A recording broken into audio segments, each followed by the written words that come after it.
tomando aquí en broma, ya en el momento de dar la bienvenida a nuestra siguiente invitada, ya es la arquitecta Liz Moreno, jefa del Departamento de Regímenes Especiales, y vamos a hablar de la propiedad horizontal.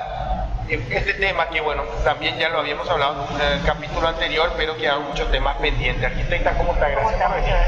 Buenos días, gracias de vuelta por la invitación nuevamente para hablar sobre este tema que obviamente nos apasiona a todos. Y como decía arquitecta, aquella vez que tuvimos la oportunidad de conversar sobre este tema, quedan muchos temas pendientes.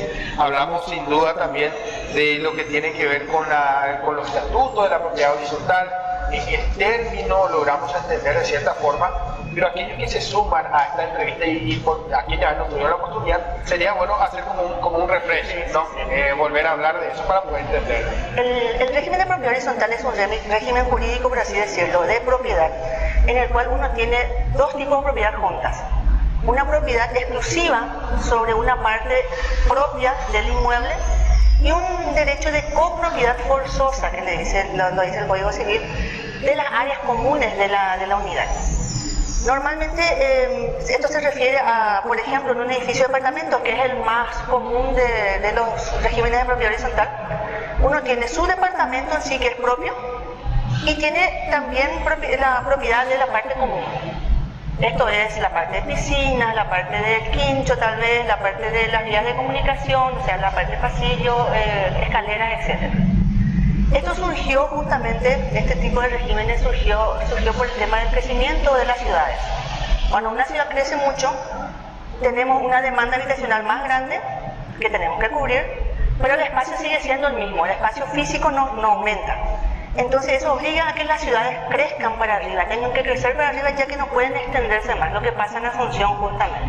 En Asunción ya estamos totalmente rodeados de otras ciudades y ya no podemos más extendernos a la parte rural, ya no tenemos más área rural, por supuesto, entonces lo único que nos queda es crecer para arriba. Ahora, en este punto, ¿cuál es la intervención que tiene el municipio? El municipio tiene que emitir un dictamen de cierta forma para poder, digamos, avanzar hacia un proyecto en atención a ciertos espacios físicos, como bien decía, de que ya hoy día prácticamente todas estas áreas ya fueron o son urbanas, y hay ciertas zonas que permiten otras zonas que son, digamos, un poco más sensibles de construirse un edificio de tantos pies de altura. Lo ideal es que todo municipio tenga un plan de ordenamiento territorial, por así decirlo, un plan regulador. Asunción, por ejemplo, lo tiene. Entonces tenemos ciertas áreas que son áreas residenciales, tenemos ciertas áreas que son, por decir, áreas comerciales, tenemos áreas de industrias. La idea es que el municipio oriente hacia dónde va a concentrar la parte residencial y por supuesto tiene que brindar los servicios correspondientes. Y también el municipio regula la cantidad de pisos que deben tener los edificios y las normas de seguridad que deben cumplir. Es decir, el plan en general.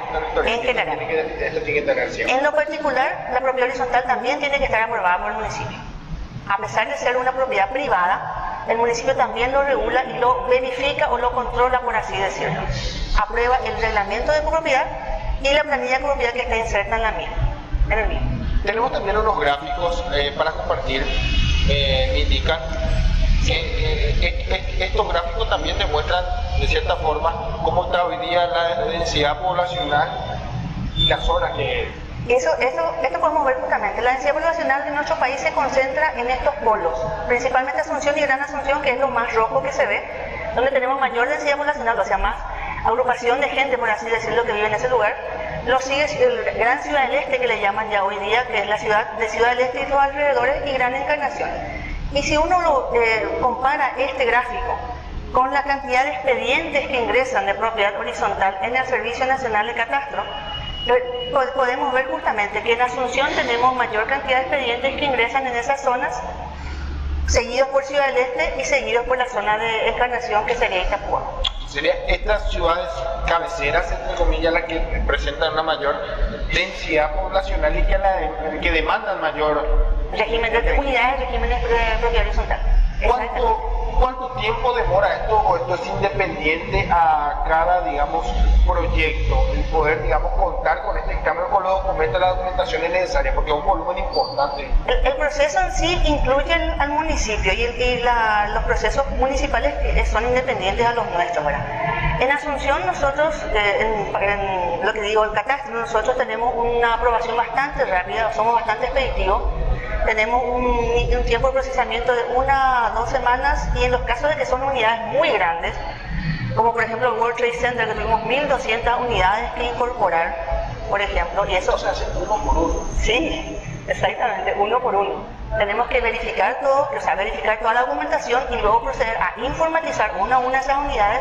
Tenemos que asignarle las cuentas corrientes y lleva mucho tiempo. Entonces, y tenemos justamente esta es la cantidad de expedientes.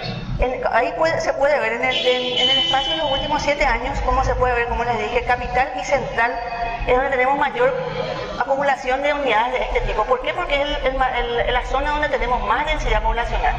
Tenemos menor espacio, o sea, el mismo espacio, pero mayor cantidad de gente, que hace que justamente necesitemos meter más gente, más viviendas, y lo hacemos a través de este régimen superior horizontal. Ahora, esto también es por año.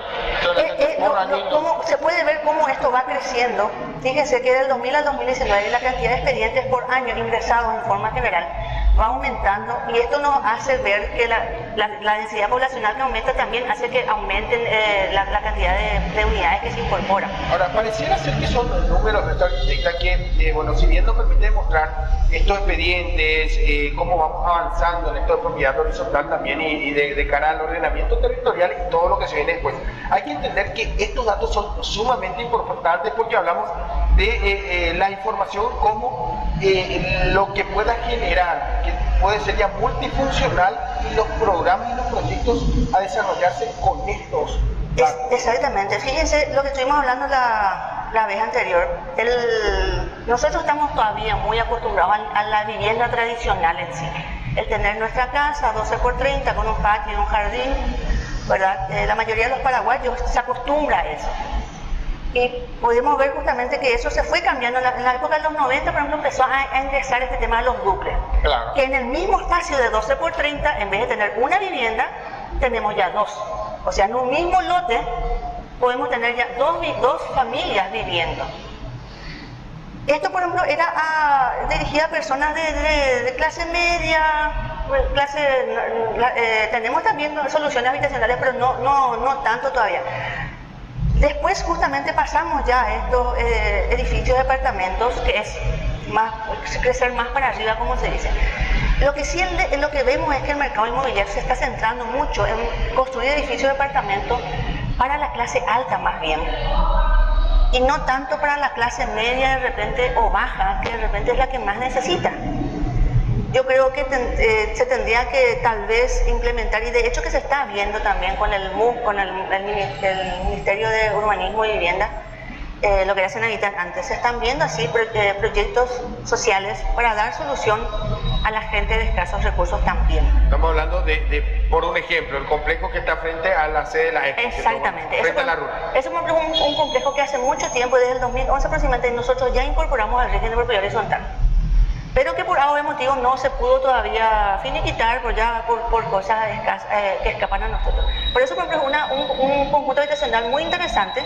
Son bloques de edificios que dan solución a varias familias a la vez, ¿verdad? Yo recuerdo que también tuvimos un caso del plan CHA que era muy interesante, que era reactivar el centro, en el cual tenemos muchos edificios de oficinas anteriormente que hoy día a lo mejor ya no están más siendo tan efectivamente usados. Y tal vez esa sea la solución para aquellas personas, estudiantes, jóvenes que están por independizarse, familias que están comenzando recién, que tienen un bebé, por ejemplo. Entonces podríamos reutilizar esos espacios, esos edificios de oficina y habilitarlos para departamentos.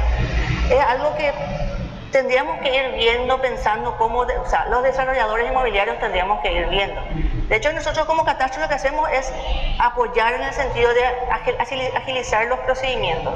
Pero esto conlleva una política de urbanismo ya encarada desde la parte de la municipalidad, en conjunto con el Estado social, que en ese sentido el MUV está viendo toda esa parte. Y en este sentido hablaba yo de la información y de lo que pueda generar esta información que puede ser multifuncional en la atención a que las zonas que hoy día generan mayor desarrollo también de cierta forma repercuten tanto en el estilo de vida de la zona, en el cambio que pueda generar en la dinámica económica, los proyectos proyectos que se vienen luego de un complejo habitacional de cierta forma. Y esto también permite entender a dónde va el mercado o a dónde se apunta, a qué se apunta, ¿no?